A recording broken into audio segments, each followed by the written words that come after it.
6 years can teach you everything about silence. How to smile when you're invisible. How to swallow words that never mattered to anyone but you.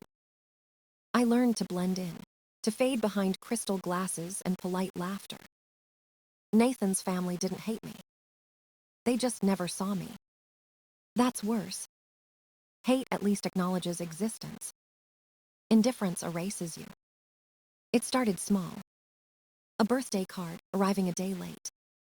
A family photo without me in it. A dinner invitation sent to Mr. Nathan Westwood and guest. I was the guest. Always. At first, I told myself they just needed time. Old money moves slow. They'd come around eventually. Nathan said so, and I wanted to believe him.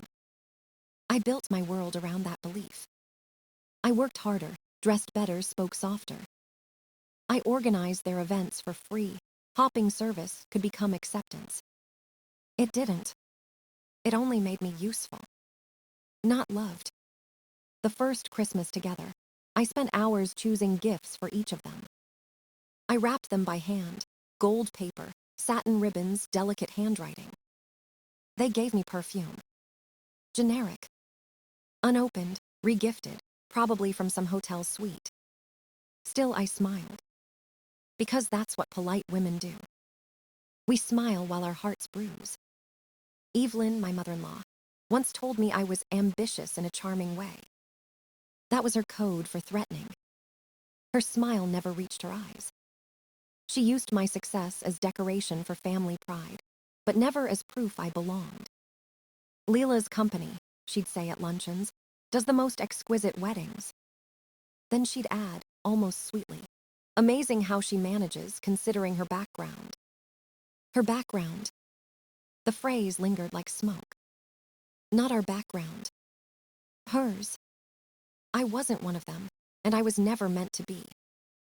Every family event reminded me of that. They spoke in half phrases, inside jokes, shared memories from summers I never knew. When I joined the conversation, it went quiet. The silence stretched, elegant and heavy, until someone changed the subject.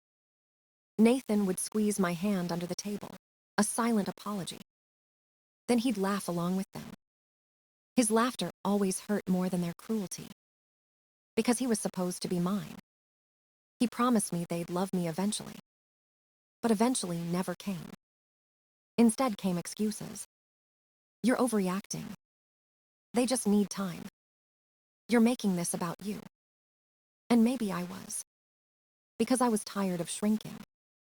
Tired of editing myself to fit a world built to exclude me. The night of that dinner, the truth crystallized. They didn't forget my seat. They erased it. On purpose. And for the first time, I stopped pretending not to notice. 6 years of small cuts had turned into something sharper, something final. Standing there, watching them toast, I understood the lesson. They would never make room for me at their table. But one day, I would build my own. And they would wish they'd saved me a chair. The hotel room was too quiet. The kind of silence that hums behind your ribs. I sat on the bed, laptop open, champagne still on my breath. The cursor blinked like it was waiting for me to start unraveling. I opened the folder I wasn't supposed to find. The one buried in Nathan's briefcase 3 weeks ago. A small black flash drive, harmless in appearance. Inside it lived the truth I'd been too afraid to face. Dozens of files, neatly labeled, deceptively ordinary. One caught my eye: announcement, docx. My heart knew before my eyes did. Andrew and Clara Westwood are pleased to announce. I read it again. And again. It didn't change. Clara. His ex. The one his mother always spoke about with wistful fondness. The one I was told not to worry about. The woman who was, apparently, having his child. My breath left me in a single sharp sound. It wasn't just betrayal. It was choreography. A performance rehearsed long before I arrived. Emails followed. Lunch dates. Shopping receipts. Draft divorce papers. My name printed neatly beside his signature. They had been planning this for months, maybe years. While I was working late, he was building a new life. While I was saving their family from financial ruin, they were erasing me. I scrolled through spreadsheets next. Numbers lined up like soldiers of truth. Transfers, loans, family investments. My company's money, gone.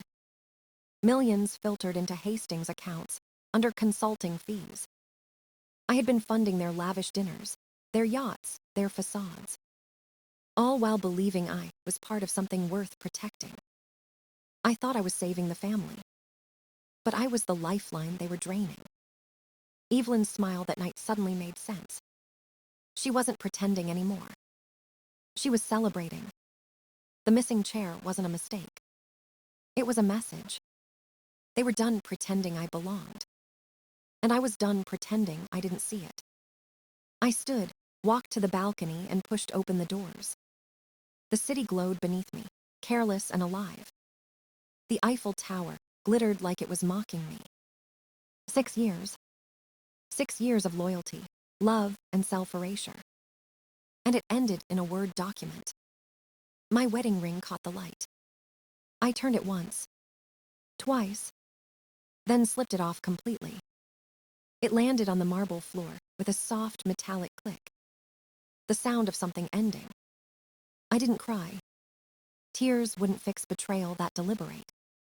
Instead, I sat down again. Opened a new document. Named it Plan. If they wanted to play games with money and image, I would show them who taught the rules. They took my seat at their table. Now I'd take the whole table away. The night stretched long and sharp, like glass waiting to break. I stared at the city below, thinking of every lie disguised as love. Then I picked up my phone. No hesitation. No trembling hands this time. "Jamie," I said when she answered, voice groggy but loyal. "I need every Hastings contract pulled. Immediately." There was a pause. Then her quiet answer. "Give me 20 minutes. That's the thing about real loyalty. It doesn't need explanations." While the city slept, I began erasing the Hastings legacy line by line. The chateau in Bordeaux. Cancelled. The yacht in Monaco. Cancelled. The private Vatican tour they bragged about. Cancelled. Every reservation made under my company's name vanished like smoke. By sunrise, their empire of borrowed luxury would crumble. For years, I had built their image. Now I was dismantling it with the same precision. It felt poetic. Justice written in spreadsheets and confirmation emails. My inbox chimed with replies from every vendor. Each message began the same. "Of course, Mrs. Hayes, we'll handle this discreetly." They didn't ask questions. They trusted me. My team trusted me. They had always been my real family. People who stayed when love left. People who worked through nights because they believed in me. Not in my last name. Not in the illusion of belonging. While waiting for the last cancellation to confirm, I opened my company ledger. 6 years of records. 6 years of quiet theft. Every transfer traced. Every false invoice highlighted in red. The numbers told the story of a woman, bled dry by the people she called family. I used to think revenge was messy. But this was clean. Precise. Surgical. I wasn't screaming. I wasn't breaking plates or sending angry texts. I was taking back control, one document at a time. At 3:17 a.m., Jamie texted. All done, every contract, every booking, gone. I exhaled, long and steady. The first breath of freedom in years. Then came the next phase. Preparation. I printed every file, every receipt, every faux. Each page a weapon wrapped in truth. I slid them into a leather folder. Evidence of their greed, their lies, their arrogance. When the morning light spilled across the curtains, I stood in front of the mirror. The woman staring back at me looked different. Sharper. Calmer. dangerous in her quiet. They had mistaken kindness for weakness. That was their final miscalculation. I poured the remaining champagne into the sink.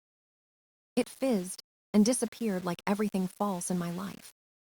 Then I whispered it out loud. Just one sentence. They wanted a war of appearances.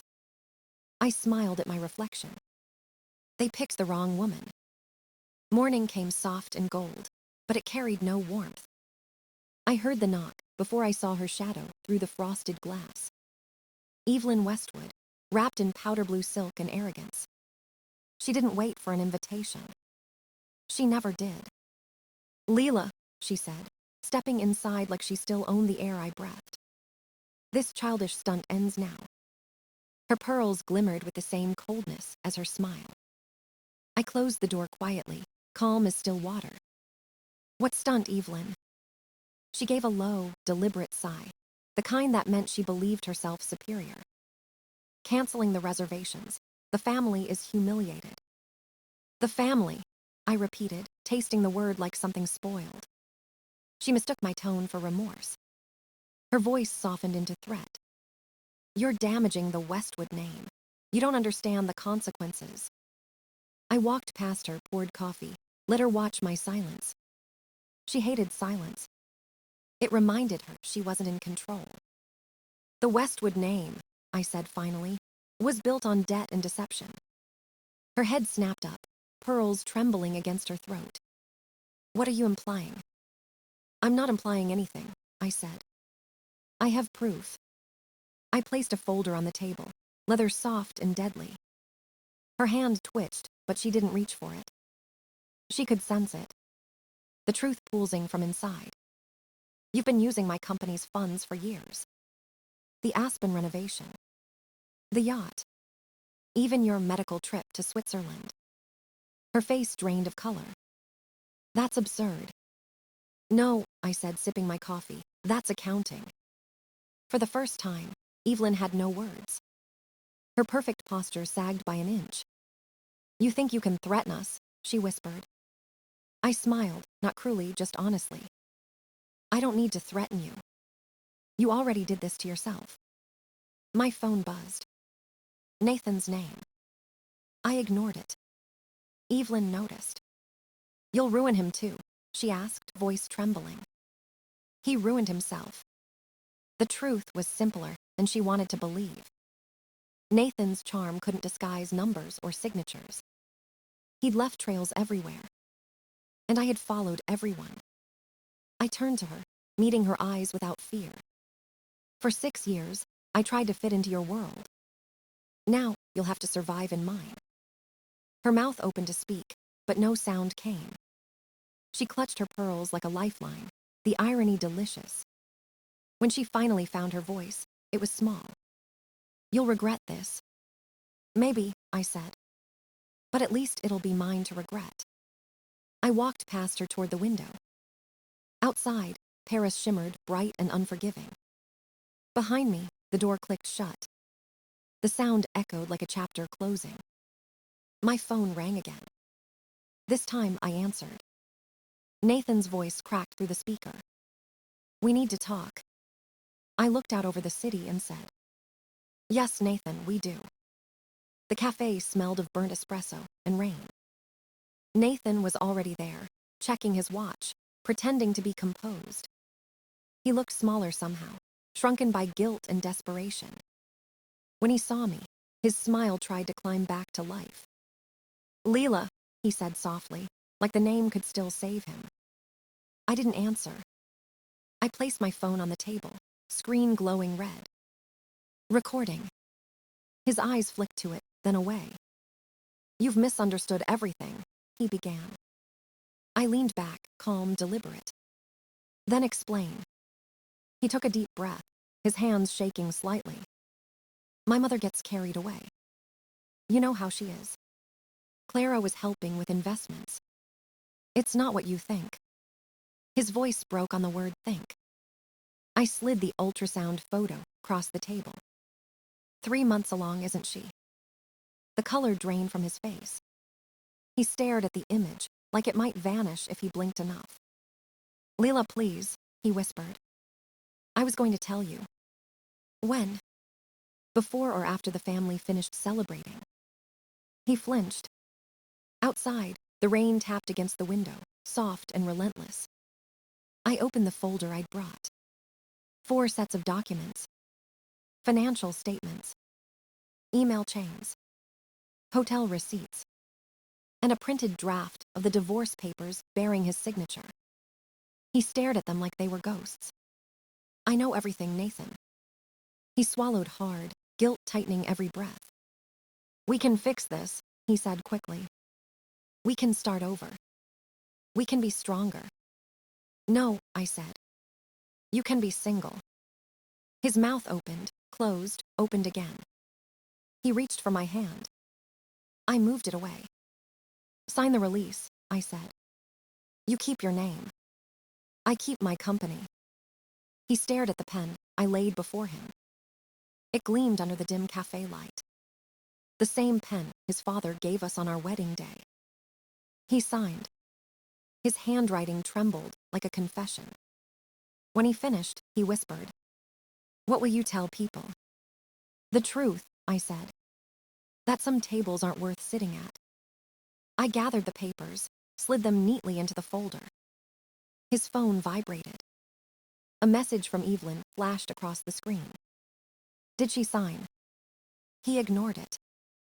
I stood, buttoned my coat, looked down at the man who once promised forever. Goodbye, Nathan.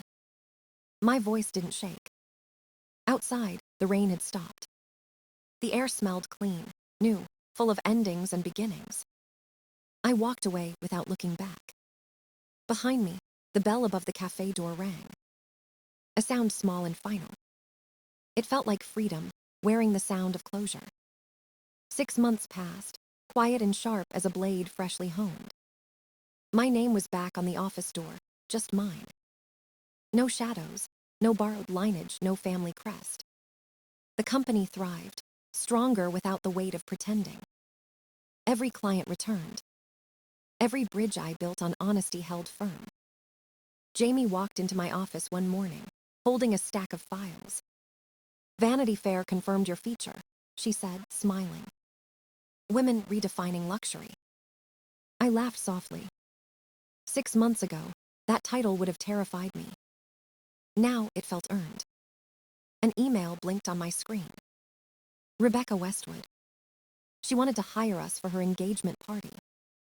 My fingers hovered over the keyboard, reflex tugging me toward yes. Then I stopped. Old habits die, but they do die. I typed instead. Our calendar is fully booked through spring. Wishing you all the best. Gemma read over my shoulder, nodded. That's growth, she said simply. That night, I drove to my parents' house in Connecticut. The garden smelled of roses and cut grass. My father grilled steaks like he always did. My mother laughed at her own jokes, the same as when I was 12. There was a place for me at their table. Always had been. No diamonds, no photographers, no pretense. Just family. The kind that doesn't vanish when the money does. My mother touched my hand. You seem lighter, she said. I am, I answered. It was the truth. Later, back in the city, I met my team on the rooftop bar we loved.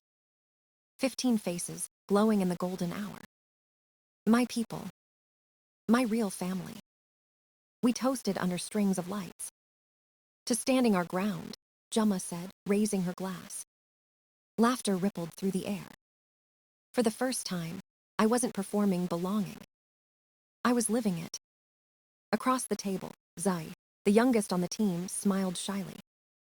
She reminded me of myself once, hopeful, unsure, still learning her worth. I leaned in and said quietly, sometimes the missing chair is a blessing. It pushes you to build your own table. She nodded, eyes bright. A month later, I stood on a terrace in Amalfi. The sea stretched endless and blue, the air soft with salt and promise. My phone buzzed with a notification. The divorce was final. No sting, no sadness. Just quiet peace. Another alert followed, a headline. Nothing in Clara's courthouse wedding. I smiled. Let them have their table. I had mine. That evening, my team gathered again, laptops open, glasses clinking. We planned a royal anniversary gala, laughter spilling into the night. When the sun dipped low, I raised my glass. To tables worth sitting at, I said. They echoed back. And to choosing who gets a seat. The sky burned gold.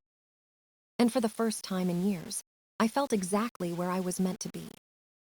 The morning sun spilled across the terrace, warm and forgiving.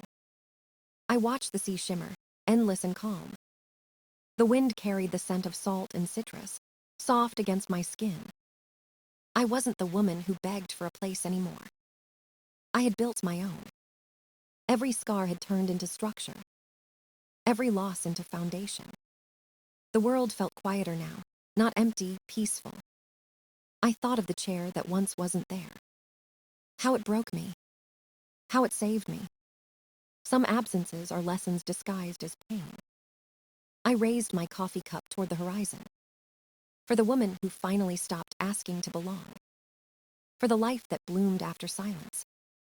Behind me, my team laughed, voices bright against the sea air. Their joy felt like music written for survival. I turned back to them, smiling. Let's get to work, I said softly. The wind answered, steady and sure. This time, I wasn't walking away from anything. I was walking toward everything I'd built.